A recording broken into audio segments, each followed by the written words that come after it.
But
good morning and welcome to Metropolis here in Soto. This is our safe and socially distanced Sunday service. Hello, church family. I'm Erin, and you probably already know me.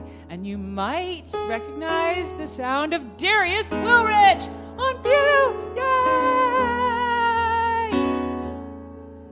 And he's going to be singing a little bit later, too. It's awesome.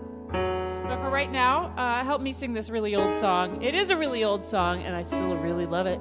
Let's go ahead and do it. 1, 2. Day by day, day by day, oh, dear Lord, 3 things I pray. See thee more clearly, love thee more dearly, follow thee more nearly, day by day, day by day, day by day. Sing with, oh dear Lord, 3 things I pray. Oh my God, Darius is singing, yay! See thee more clearly, love thee more dearly, follow thee more nearly, day by day. This is so exciting, you guys, because it's been forever since we had actual harmonies going on, and now we're allowed to do it if he's wearing a mask and I'm not wearing a mask, and we can sing at the same time. Yes, it's freaking exciting. So I want you to sing at home. Sing super loud. Make a harmony. Here we go. Day by day. Day by day. Day by day. Oh, dear Lord, 3 things I pray.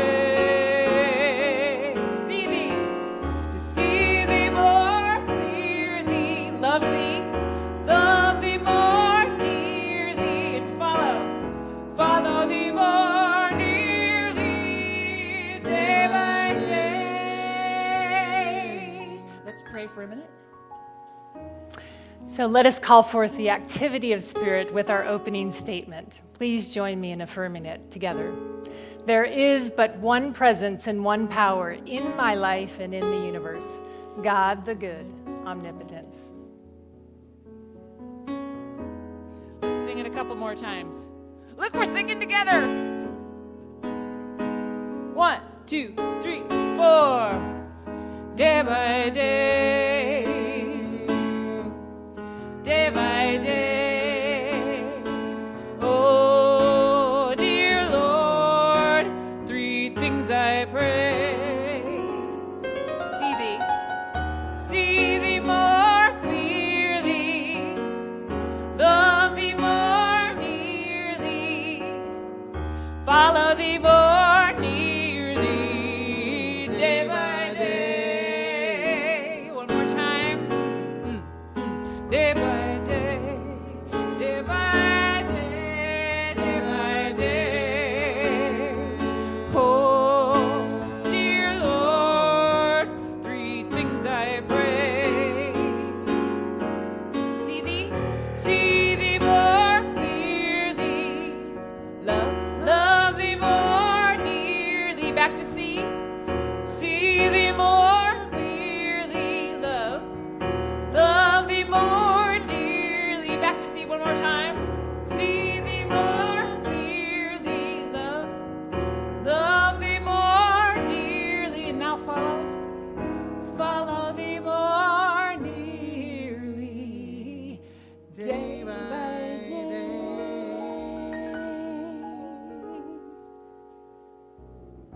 Hello and happy spring. Thank you for being here with us this morning for our Seattle Unity service in this first day of spring, second day of spring actually, 2021.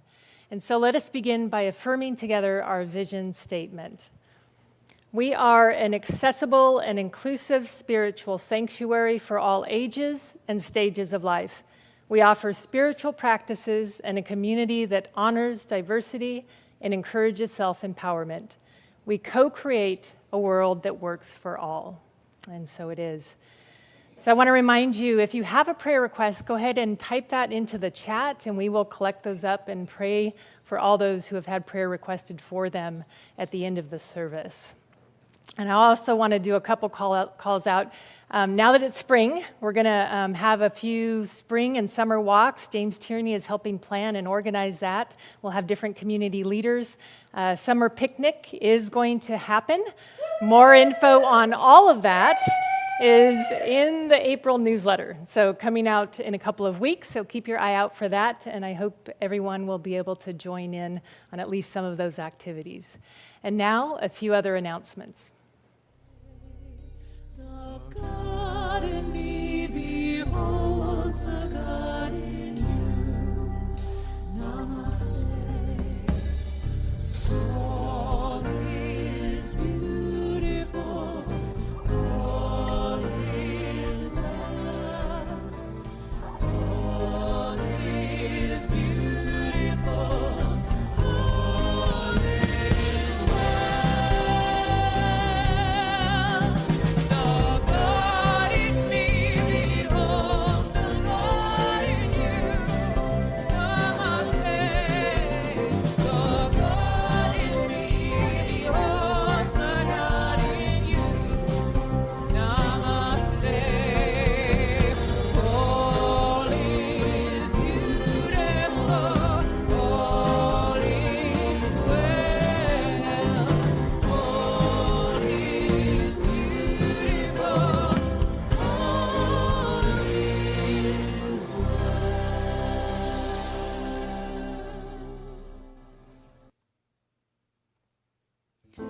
We're coming to a more contemplative part of the service now, and it will include a meditation of 3 minutes of silence. And if your eyes are open, you will see cherry blossom imagery and that sort of stuff, but it will be silent. But before we go there, we're going to do a 2-part song by Sinead O'Connor, and it's called Guide Me, God. And I'll start with the faster feeling part. You can always sing what I'm singing, or if you know the song, you can sing the other part while, and they'll make harmonies together.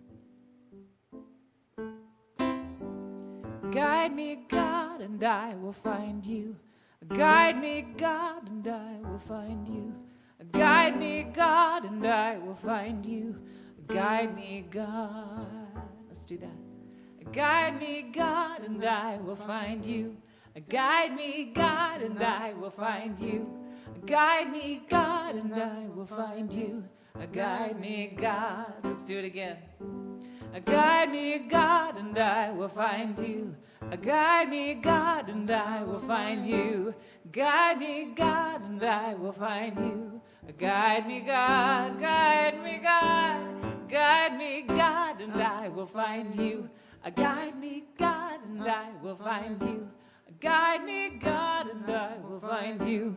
Guide me, God. Second part goes like this. I always know you're there. I always know. Let's do that together. I always know you're there. I always know. Let's do it again. I always know. And I always know you're there. I always know. I always know. I always know you're there. I always know. I'm going to guide me, God. Guide me, God, and I will find you. Guide me, God, and I will find you. Guide me, God, and I will find you. Guide me, God. Guide me, God, and I will find you. Guide me, God, and I will find you. Guide me, God, and I will find you. Guide me, God, and I always know. I always know you're there. I always know. I always know. I always know you're there. I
Never minding careless whispers, now the quiet and careful listener only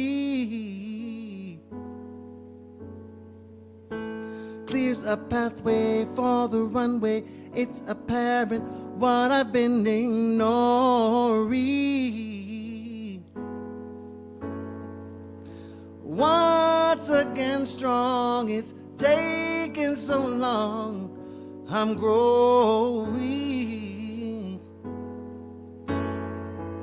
I rise from the flames, my resolve reclaimed, now knowing you can control me, neither can you own me. I've got to be going, keep going.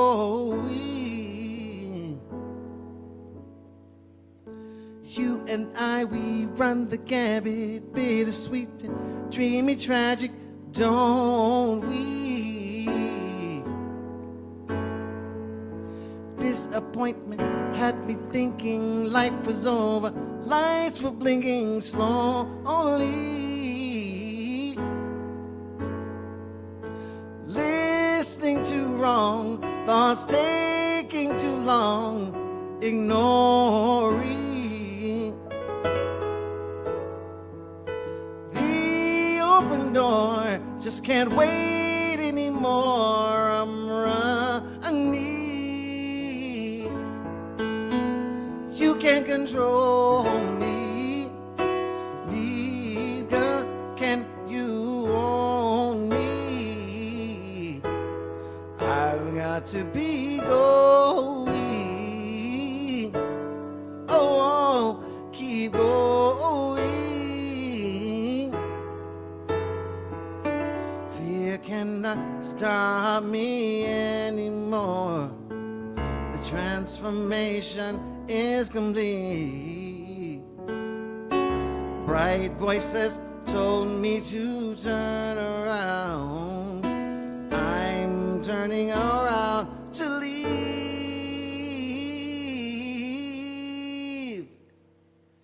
You can't control me, neither can you own me. I've got to be going, keep going.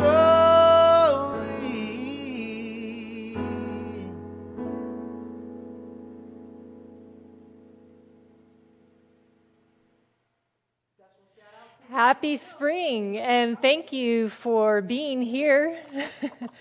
Nowruz Peruz. Nowruz Peruz. What, you might be asking? That is a Happy New Year blessing in Persian, and it is because it is the new year on the Persian calendar. So hundreds of millions of Persians and those that follow the Persian calendar are celebrating their new year today. Nowruz literally means a new day. And the origins of it aren't clear. It's estimated that it goes back perhaps 3,000 years and has its roots in ancient Zoroastrianism. And yes, there are still followers of Zoroastrianism today. And it is interesting because the Persian calendar is solar-based, similar to the Gregorian calendar that we follow in the US and much of the West. But it is observation-based, whereas the Gregorian calendar is rule-based. So they observed the position of the planets and the sun, and from that, they came up with the beginning of their new year on the spring equinox, or vernal equinox. And so it is this energy of spring aligned with the new year energy, which I think makes a lot of sense, actually, because it is about new beginnings. And so we want to lean into that a little bit.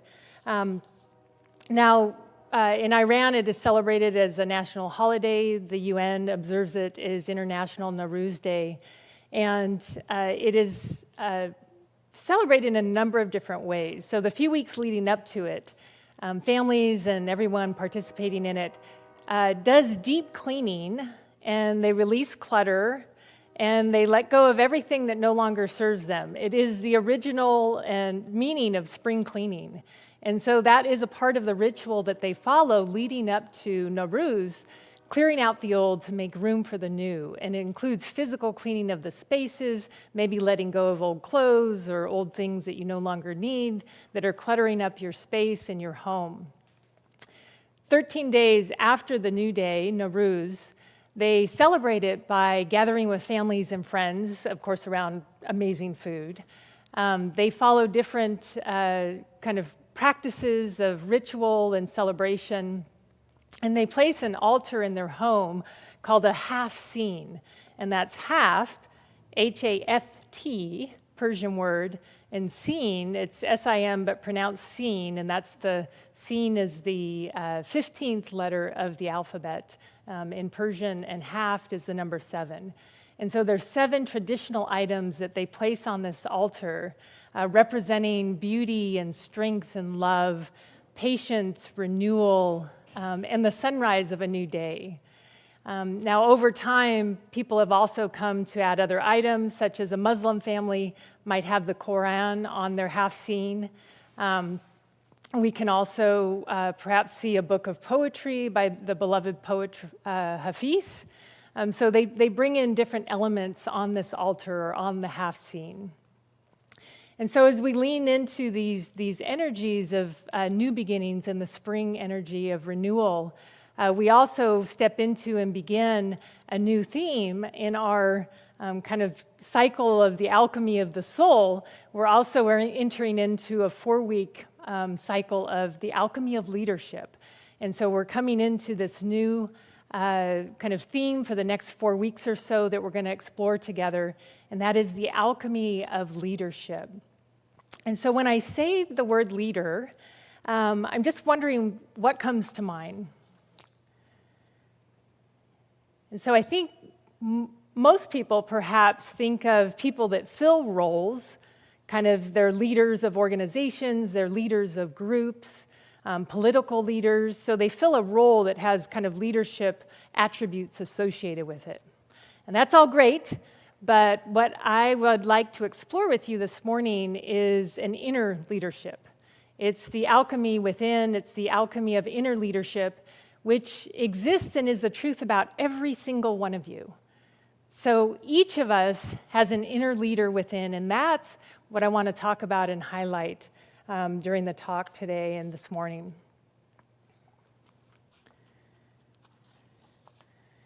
So I think part of being a strong leader and kind of leading from within and drawing forth that inner leader comes down to a persistent practice and kind of giving persistent attention on that inner leader within. And I love Unity author and teacher Francis W. Folks wrote and taught that the work of understanding the mystery is done day by day, hour by hour, moment by moment in our daily living. Now, the mystery she's referring to in this context is our godliness. And she actually says that, our godliness or our Christ nature. It is that divine essence which is in every single one of us. It is the truth of who we are, of who you are, who every person walking this earth is. It is the inner leader within you that she is really talking about, that we have to draw forth by giving it moment-to-moment attention. Now, what Francis was expressing was about how we live this truth and draw forth this inner leader is by applying our spiritual practices. And this is our 5th unity principle. And the 5th unity principle is described in a variety of ways. Sometimes it's described as practical Christianity or practical spirituality. Those are all different ways of talking about this 5th unity principle. And it's interesting because in actuality, the 5th principle is integrative of the previous 4 principles. So in many ways, the 5th unity principle is a unifying kind of principle of all the other principles as well as the broader unity teachings. And so how might this look in a day-to-day, kind of moment-to-moment, hourly kind of experience and practical application? So perhaps when you wake up in the morning and you just pause and you think about, what would my kind of relationship be like with other people around me and throughout my day, with the earth and everything that surrounds me, everything in my environment? If I am centered in the awareness of the interconnected oneness that underlies and infuses all of existence, all of creation, manifest and unmanifest. That is our first unity principle. And if we have that as the lens that we're looking through our worldly experience, our daily experiences, how does that shift things for you? If we enter into kind of looking through our second unity principle, which is closely tied to that first one, how does your interactions with the store clerk or your thoughts and perceptions of that person on the news shift or change or look different or feel different when you acknowledge their inherent divinity, which is the truth of every person? Now, you may or may not like their personality, but you can hold that and still hold their inherent divinity. How does that shift your daily experience and interaction with the people in your life, as well as strangers that you've met or you've never met? How does it shift and humanize the other when you're seeing through that lens of the second principle and bringing it into your daily life and daily living?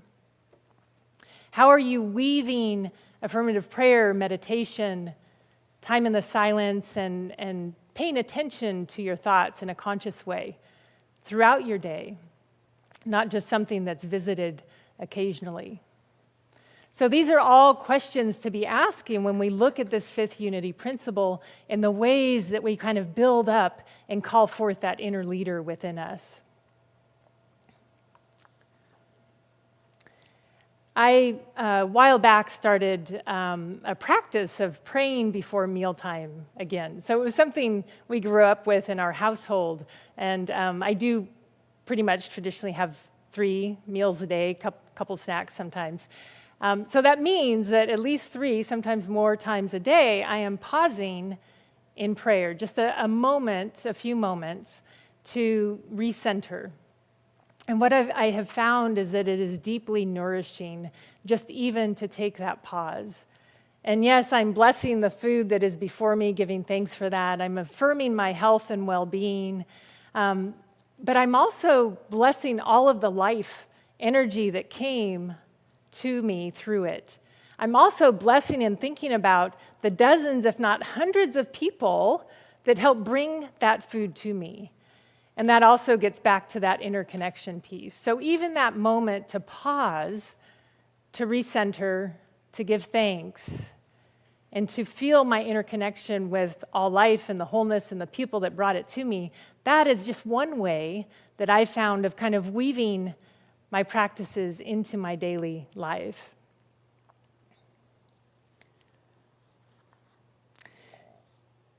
Now, I want to go back to Frances Folks because she is an amazing individual, and I don't think too many people know too much about her, even within Unity. She understood that all things, even if they happen on the outside, must first start within. So she understood that consciousness precedes all outer conditions and is the central kind of core pathway to changing outer conditions. Whether that is your health, your finances, your relationships, it all must start from within and move outwards.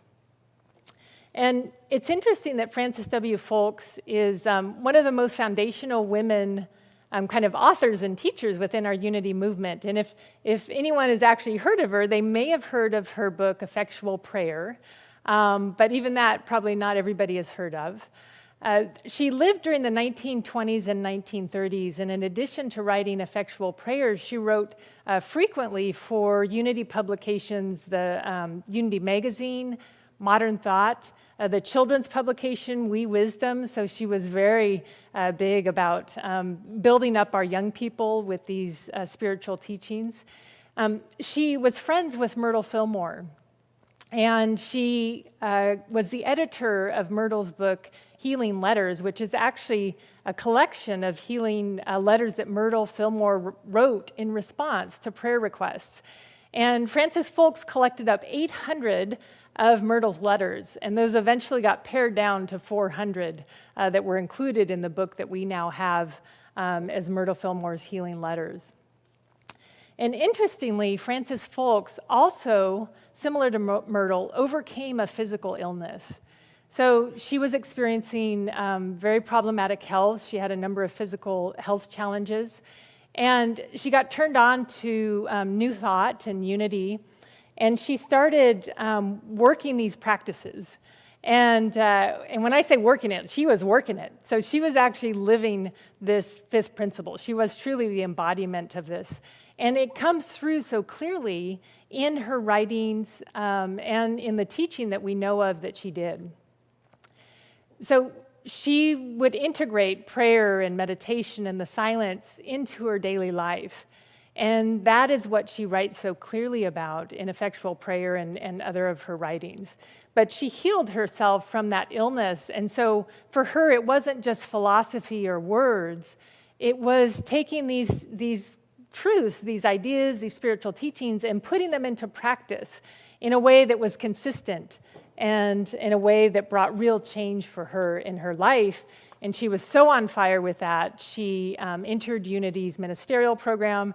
She became a minister, and she was working in and around the Kansas City area with Myrtle Fillmore as a healing practitioner, working one-on-one with people. Now, a side note that I need to go a little bit into. So I mentioned that she used and utilized meditation in the silence as well as affirmative prayer. So in Unity teachings, meditation and the silence are two different things. And I know sometimes they're used interchangeably, so I'm not sure that always comes across, that meditation and the silence are two distinct things. And Frances W. Folks writes, probably one of the people that writes the most clearly about meditation and the silence, what they actually are, how they are different, how they work together, but how they are distinct. And we are going to be exploring this along with affirmative prayer in my Heart of Prayer class that starts this Wednesday. And so I do invite you to come and explore that more deeply with me. And I just have to mention that I think sometimes the term class is misleading, because the idea of a class is often kind of associated with imparting knowledge or getting knowledge. And while that might be an aspect of it, more importantly, or maybe a better term would be study group. And it's really along the lines of what the Fillmores really started the Unity movement around. It was these study groups that would get together to actually talk about these practices and principles and teachings and ask, like, how is it working for you? Like, what are you challenged with? Like, how is this happening for you? Like, what do you do? Like, what do you actually do during your prayer time? And the practicality of it, which is that fifth unity principle, was so much of these study groups, a part of these study groups. And that's why I always encourage people, even if you've taken Heart of Prayer again, to come and join in again as part of this evolution of our consciousness and an evolution of our personal and collective spiritual practices that we're always working on together. Now, Frances knew that while we can be inspired by outer things, whether it's people or poetry or writing or spring energies, that it again begins within us. And it begins within our own consciousness. So it can be a gorgeous spring day. It can be, you can see the flowers bursting out of the ground. You can see the trees, as we saw in the meditation video, with the cherry blossoms just profuse with these amazing blossoms. The smells and the sounds of the birds. It's like joy is bursting out everywhere. But if within your own consciousness, you're experiencing a winter storm, or even it's a little overcast, then you're not experiencing spring. Or at least you're not experiencing it to the greatest extent. And it is that idea that while we can be inspired by things in the outer and appreciate them and use them to nurture us, ultimately the change must also happen within our own consciousness. Now, I don't also want to take that and imply that we should just kind of brush over when we have true human emotions or experiences that are bringing us down. That's something for us to pay attention to. But I just want to highlight the importance of this coming from within rather than always seeking the change to happen from the outside first.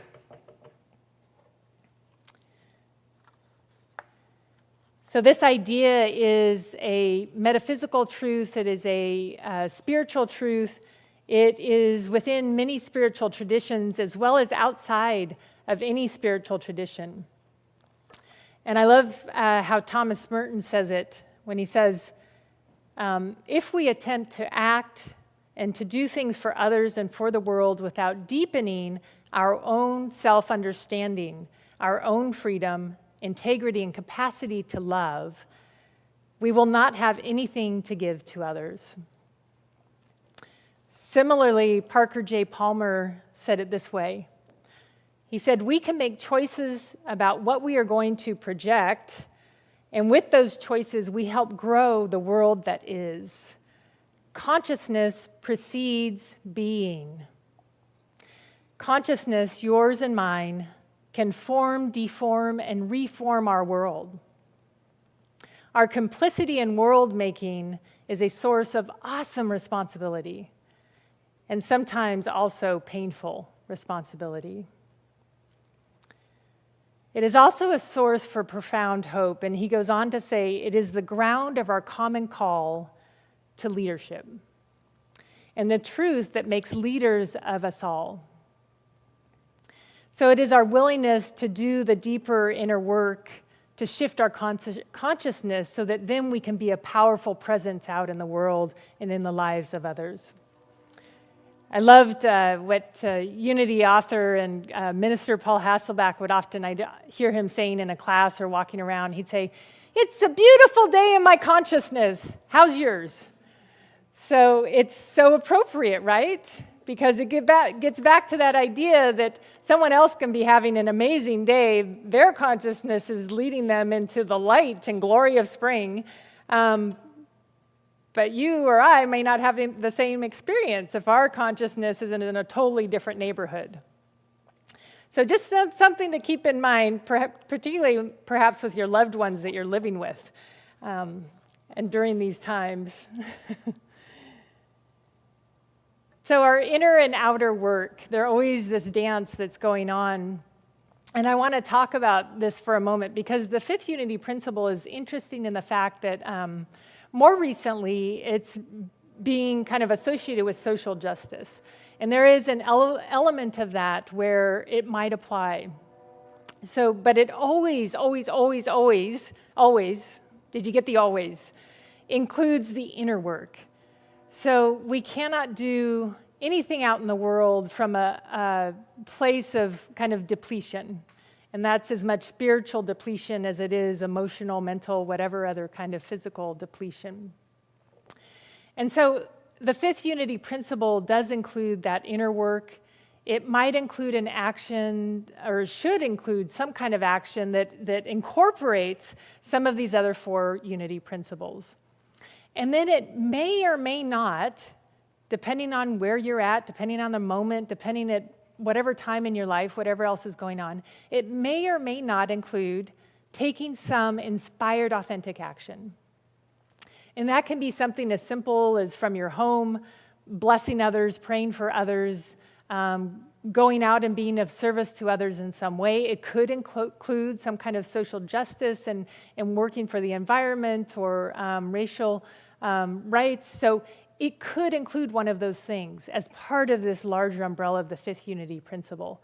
But it's about coming from an inspired, authentic place, inspired, authentic action that starts within, and that is the inner work.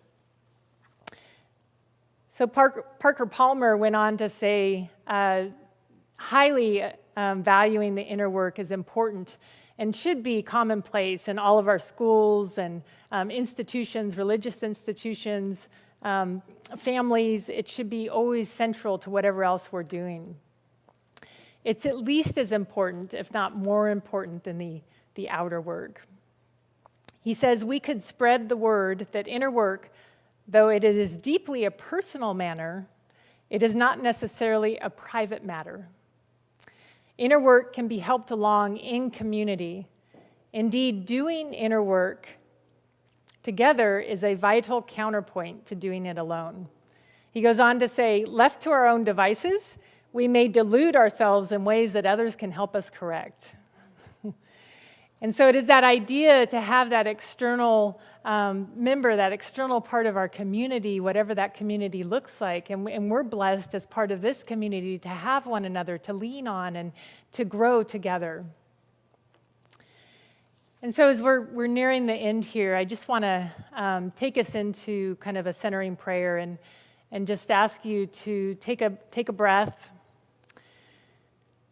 to just with that breath, center and just take in all that's been present this morning through the music, through the talk. And what is that inner leader within you calling you to do this day, this week? There is a wise, wise leader within you, within each and every one of you, guiding you, directing you, there to support you, leading you, if we only listen. And so I invite you to listen to that wise, wise leader within you, to do all that you need to support it and draw it forth.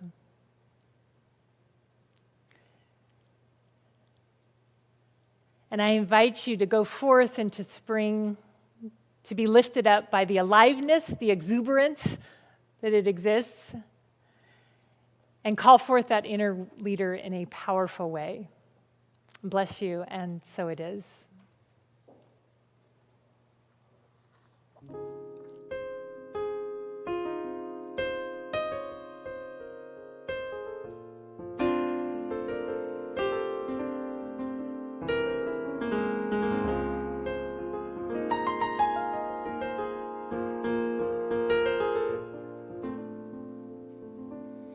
This song is called Stay Here With Me. It's a collaboration between me and Evan Flory Barnes. Evan Flory Barnes wrote the song called Apex of a Beautiful Day. And I just fell in love with it and told him I'd write lyrics to it. And it took me quite a while, but finally I did. So this is a good spring song, sunshine song, and where your help comes from.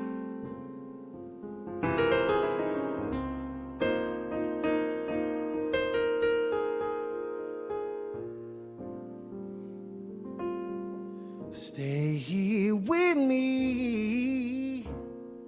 Say you'll stay here with me all day long.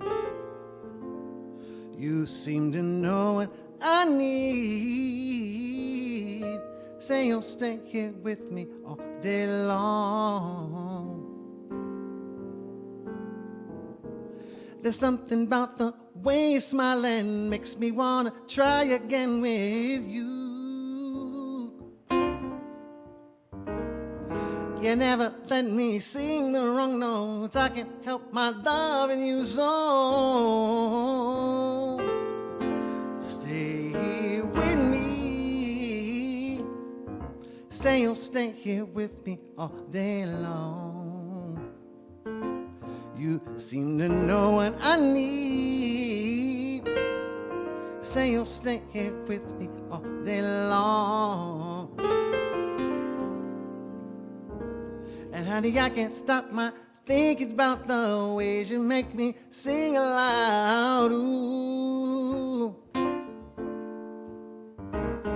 And I can't wait to love again. I wonder just how long since it's been good. Oh, stay here with me. Say you'll stay here with me all day long. Seem to know what I need. Say you'll stay here with me all day long. Stay here with me. Say you'll stay here with me all day long. See you going deep with someone with no repeats. What's done is done. My fears released one by one. Let's have some fun. Ooh. Say you'll stay here with me all day long. Ooh, you always know what I need. Say you'll stay here with me all day long.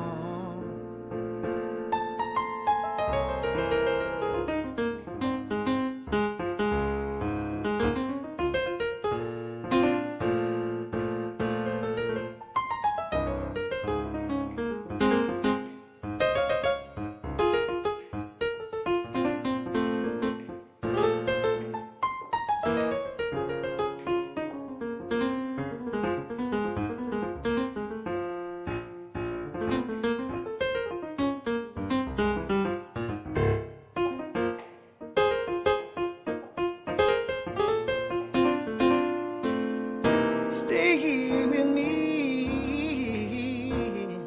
Say you'll stay here with me all day long. You always know what I need. Say you'll stay here with me all day long. Ooh, stay here with me.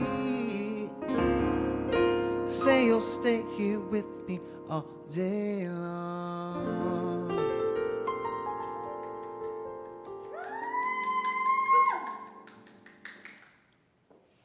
Thank you, Darius. Good morning. As we prepare to give our offerings, we train our thoughts on abundance.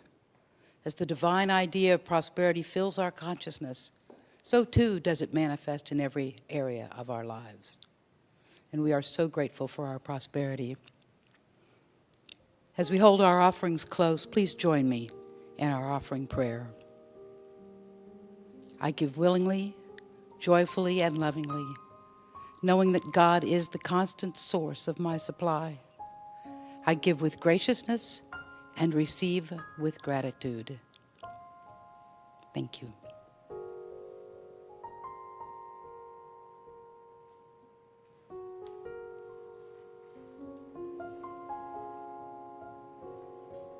Thank you, Melissa.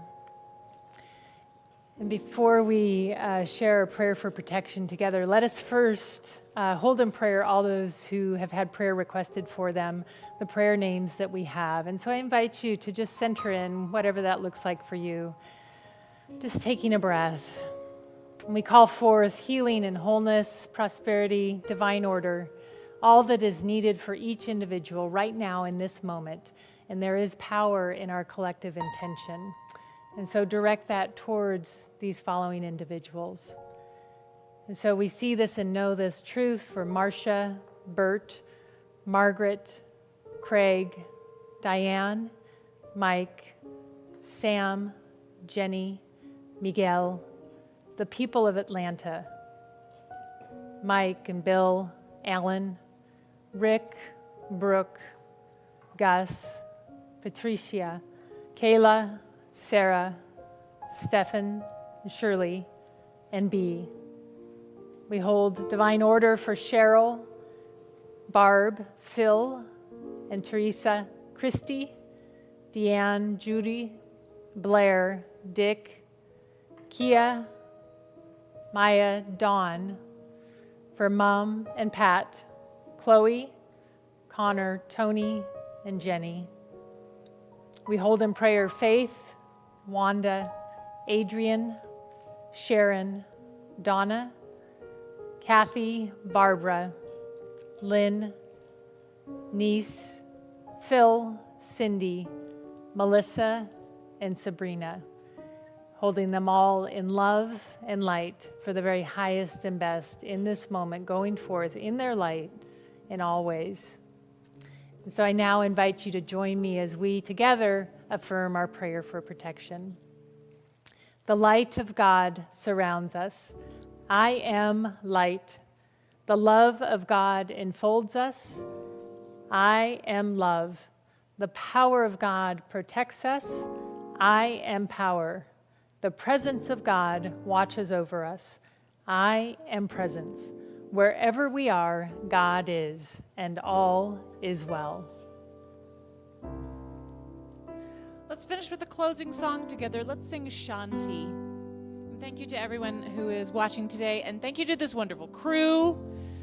You see us in front of the camera. There are people behind the camera, and they are so awesome. There's Phil. He's right there. He's completely awesome. And Nick. He's totally completely awesome. Other than that, pretty much the room is empty. But soon you're going to be here. Let's sing Shanti.